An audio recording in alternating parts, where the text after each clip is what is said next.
Commanders fans, as you know, I don't say what's good anymore. So, preview against the Bears tomorrow night. It is another must-win game. I don't see this team making the playoffs anymore anyway. I think the Titans game was the must-win game. Of course, they could go on some magical run, but I just don't see it with this roster and with this coaching staff. I just don't see Ron pulling a rabbit out of his hat like he has, the first season he was here and last year winning 4 straight, and then we were 6-6. I just don't see it. If we had a solid offensive line and better coaching, then yeah. And we wouldn't be in this situation anyway if we had a better offensive line and better coaching to begin with. But yeah, let's get to the comments, man, about the quarterback situation. So Ron Rivera, whether he threw his quarterback under the bus or not, he that was an indirect comment towards Carson Wentz. He has to know better. He did apologize. He said, "Shitty, I had a bad day." Well, I've had a bad day watching you coach. If that was a bad day for you, I've had bad weeks watching you coach. I can't stand watching him coach. So I've had bad days too, Ron. The fan base, we've had bad days too. So we don't want to hear that. He had to retract the statement and apologize to Carson Wentz, apologize to the team. So the context is, I think it was Matt Paris or Ben Standing. They asked him, why are other teams in NFC East 4-1, and why are the Commanders not? And he said quarterback. He just stood up there, stared at him, stared in the camera or whatever, and just sat up there. And then he said after that, because they built their team around him. So both statements are untrue. And even the second statement made him look even worse, to be honest with me. To be honest with you. Look at Daniel Jones. Brian Daboll and that staff, they don't even want him there. They didn't even want him there. They didn't pick up his 5th-year option. And they really haven't built that team around him. They tried, but it didn't work. The other regime, look at Kenny Galladay. They don't even want him there. Those were the pieces they tried to build with around Daniel Jones. Look at Kadarius Toney. He's barely played. Saquon Barkley has put that team on his back. That defense has put that team on his back. Look at some numbers with Daniel Jones. Daniel Jones has only thrown a touchdown. He has not thrown a touchdown pass in the last 3 straight games. Daniel Jones hasn't thrown a touchdown pass. Let that sink in. Cooper Rush, a backup quarterback. Dallas's defense has been legit. They held the Rams to 10 points. You saw what they did to our offensive line. Everybody's done to our offensive line. It's been a team effort. It's been coaching. Brian Daboll in his first season, Ron Rivera keeps saying it takes 3 to 5 years. In your first season, Brian Daboll takes that team to 4-1 with a lesser roster, with a no-name wide receiver core, with a mediocre offensive line. He has that team at 4-1. And what are we 1-4 in Ron Rivera's third year? In his third year, Cooper Rush, a backup quarterback, he completed 10 passes against the Rams, and the Cowboys' defense was legit and held up against that Rams offense, a Super Bowl winning offense. Even though the Rams aren't as good as last year. But it's ridiculous from Ron Rivera. For him to sit up and say quarterback? What if Carson Wentz would have sat up there and said coaching? What if they asked him the same question and Carson Wentz would have went up there and said coaching and just stared in their faces and said nothing else for about 5 seconds? But Carson Wentz has been nothing but a professional since he's been here. And he has 28 million reasons why to be a professional. And he hasn't been great either. He's been up and down. He's been on a roller coaster. But Ron Rivera, you picked the coaching staff. Scott Turner, one of the worst offensive coordinators in the game. You picked this offensive line. Andrew Norwell, Trey Turner, one of the worst guards. They have been awful. Nick Martin, you signed him. Hasn't been able to snap a football. All these personnel moves are Ron Rivera. You are the GM. You're the coach. You don't even know when to throw a challenge flag. You don't even know when to call a 2-point conversion. You don't even know how to manage the clock and call a timeout. I'm fed up with it. I want him to be fired. And people keep saying, oh, who's going to replace him? Who's going to be in there? I don't care. John Matsko, let him be the head coach. I just don't want to see Ron Rivera coach this team anymore. I can't take any more of it. Jack Del Rio he's been doing it better. The last 2 weeks, the defense is not the reason why we're losing this game. It's because of the offensive line and the coaching, the personnel moves. It's been all on Ron. Doesn't know how to manage the clock. Before the first half, 2 games in a row, you don't know how to manage the clock. Showing that you don't believe in your quarterback. You're going to sit up here and say quarterback and then try to retract the statement and apologize saying, Shiggity, I've had bad weeks watching you coach. And I bet the players have had bad days too being coached by you. So I don't want to hear that at all from Ron. It's ridiculous. It's ridiculous, man. I hope he gets fired. I want to see us win tomorrow night against the Bears, but if it means Ron gets fired, I'm with that. I really am. I'm ready to move on from Ron. I hope he's fired ASAP. He's too old. Time is passing by. He only wants to sign Commanders. I'm tired of it. And this statement was terrible. I don't care if Alex Smith has a grudge against the Commanders or not. I'm with him. RG3, he said what he said. I don't care. I'm with him against Ron. And that statement, it was just inexcusable. You got to read the room. You got to be better. I don't care if you're mad because you lost or not. And the more we lose, the more terrible Ron's going to be in these pressers. That's why he needs to go too. People saying he's a shield to Dan Snyder. He's going to make it worse. If we go 2-4, 2-15, 3-3, what shield is he to run to Dan Snyder? Why would he keep him if we're losing that many games against lesser quarterbacks? This was supposed to be the year where we're supposed to make a leap. We're supposed to go 12-5. We're playing against Tannehill and Trevor Lawrence and Marcus Mariota this year, and Daniel Jones, of course, and Jared Goff and the Lions. We're getting skunked. We keep coming out 24-0, 22-0, getting skunked. Ron Rivera has been 1-4. 3 years in a row, 1-4, 2-6. Every year we come out slow. So I don't want to sit up here and him deflect blame and say the quarterback instead of saying pointing the finger at himself and saying coaching. He should have sat up there and said coaching. I've been bad. That's what he should have said. That's what he should have said. So let's get to the preview, man. Injury report. We're gonna make this quick because every week I'm saying the same thing, the same song with keys to victory, and it's not like they really execute, here and there. To be honest, they really don't. Injury report: Carson Wentz shoulder injury, right shoulder, was limited in practice. This was on Tuesday. Of course, I'm recording in the morning, Wednesday morning. Logan Thomas limited, did not practice, so I don't know if he's going to play or not. We'll see with the calf injury. Percy Butler, he doesn't play anyway. Played for the most part, did not practice, quad injury. Sam Cosmi, finger. Did not participate. Jahan Dotson, that's the biggest name on here in my opinion. Hamstring, did not participate. But if he doesn't play, I'm fine. Let Diami cook. Let Diami develop, man. I love what I saw from Diami. Diami was on the injury list yesterday as well with a groin injury, but was limited. Christian Holmes, the cornerback, hamstring. He barely plays, limited. William Jackson, benched. That's a Ron Rivera signing right there. Signing a man corner to play zone. And it just has not worked out. It's like another Josh Norman type of signing.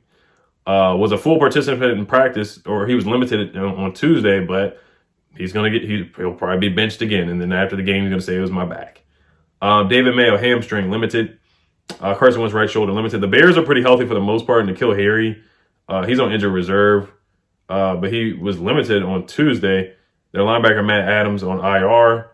Defensive back, Dane Cruikshank, was a full participant with a hamstring. Jalen Johnson, they're one of their better corners, or their best corner, was a full participant. He had a quad injury. He did not play last week. So let's get the keys to victory, man. We got to get the ball out quick, man. This reminds me of Prize Picks. This episode is brought to you by Prize Picks. This is how you work. This is how it works. You pick 2 to 5 players. You pick their over-unders real easy. So this week, but what you got to do, you got to use the link down below in the description box. Use that link down below. First-time users, download the app. Use my promo code REALEdOliver. You get 100% deposit match. You deposit $50.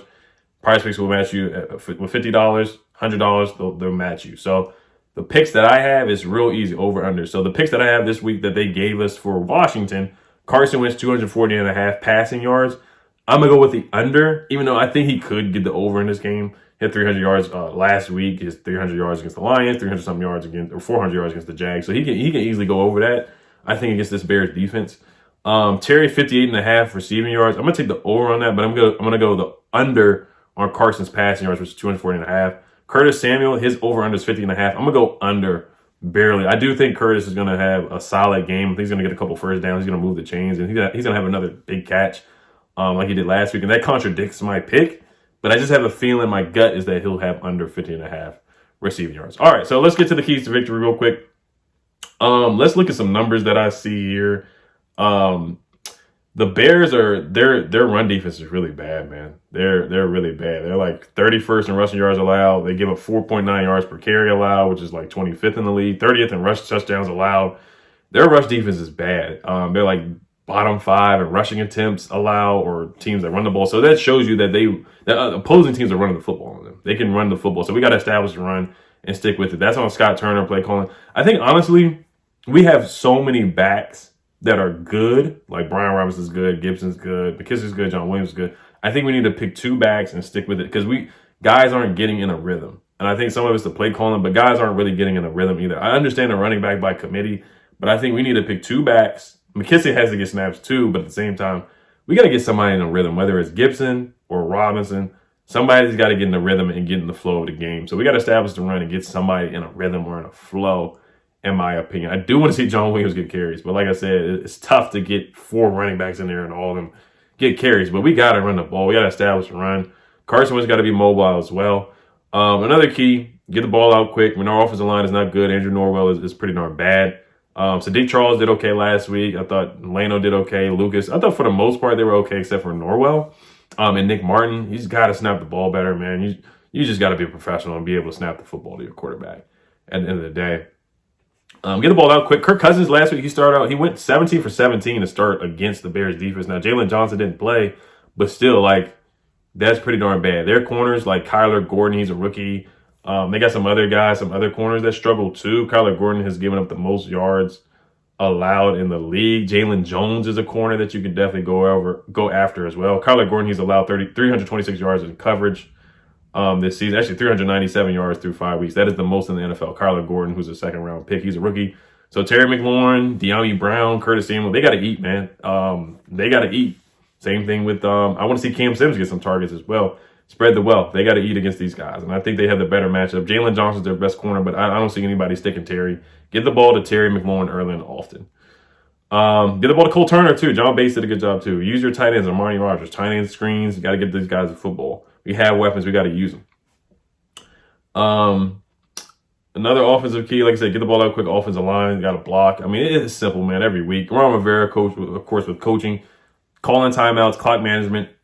Use your timeouts correctly. At the end of the half, have some faith in your quarterback. If we can score, let's go ahead and score. I think we can move the ball on this defense, to be honest with you. Challenge, got to, be correct, make smart decisions with throwing the challenge flag. And you have to be quick with it, just like the Devontae Smith time where he was too slow to throw the challenge flag. Can't have that happen. 2-point conversions, you got to be smart with that. Fourth down decision making, you have to be smart with that. Joey Sly's got to make his kicks, of course. So just simple things that Ron Rivera just really struggles at. Clock management, challenge calls, and calling timeouts and 2-point conversion decision making as well. The Bears' offensive line is pretty darn bad, so Montez Sweat, he's got to stack up. He's got to step up again. We're going to need a big game from him. F.A. Obata, James Smith-Williams. I love the way they rushed the passer last week against the Titans. So whatever they did last week, you got to eat your Wheaties. Montez Sweat, just keep your helmet on this time. But I think Montez Sweat should definitely win his matchup. The Bears, they got some young offensive linemen. Their left tackle or their right tackle is a rookie. I'm going to pull up their depth chart. But they're both young tackles. And I think Montez Sweat should definitely win his matchup against their tackles. One guy, his name is Larry Barome, and the other guy is Braxton Jones. Their center, they've had some problems with Sam Mustipher. I don't know if he's going to start or not. I think Lucas Patrick. Tevin Jenkins was a good prospect coming out, but I think we should definitely win that matchup against their offensive line for sure. Defense side of the ball, man, Darnell Mooney's legit. And Justin Fields, he can run, which is Jack Del Rio's kryptonite. But we did a good job against Jalen Hurts. So whatever the defense did, contain, keep him in the pocket, be disciplined with your rush lanes. We need a big game from Jamin Davis. I thought Jamin Davis did a good job getting a couple sacks on Jalen Hurts, stopping the run in that first game against the Eagles. And Justin Fields is a mobile quarterback. Now, thing on Justin Fields, he's bottom 5 in quarterback rating, bottom 5 in first down throws, bottom 5 in passer rating. He's really struggled as a passer. Their wins are against the Niners, and they're 2-3. They do play hard. Got to watch out for Robert Quinn. He's a good linebacker. Robert Quinn, their pass rusher, and then Roquan Smith. He's a solid linebacker as well. But we got to force a turnover defensively. We got to force a turnover, man. We don't force turnovers. The only turnover we forced was the one interception that fell into our laps that Derek Forrest caught against Trevor Lawrence, and that was just the easiest interception you could ever get. So Kendall Fuller, Darnell Mooney, I'm concerned. Ben St. Juste, whoever's guarding him, cannot let him run past you. You might have to bracket him and then just contain their other receivers. So keep Justin Fields in the pocket. Like I said, he struggled to throw the football, but this could be his get-right game. This could be his breakout game on national TV, Amazon Prime, because we already know we are always the get-right game. Their running back is really good, too. They have a solid running game. David Montgomery and Khalil Herbert. So we got to stop the run. That's key number one, really, defensively, is stopping the run and making them one-dimensional. On the other side, they got Aquinius St. Brown, Amon-Ra St. Brown's brother, and I want to see De'Ami Brown cook again so he can talk some trash to Amon-Ra St. Brown and talk some trash to his brother as well. Dante Pettis is their other wide receiver. Cole Kmet, of course, watch out for their wide receivers as well. But once again, man, I do think on paper we're the better team, but it doesn't always work out like that. I just think, I don't know. I don't even know who their coach is. I think it's like Ryan Poles or something like that. And they're probably going to out-coach us. They really are.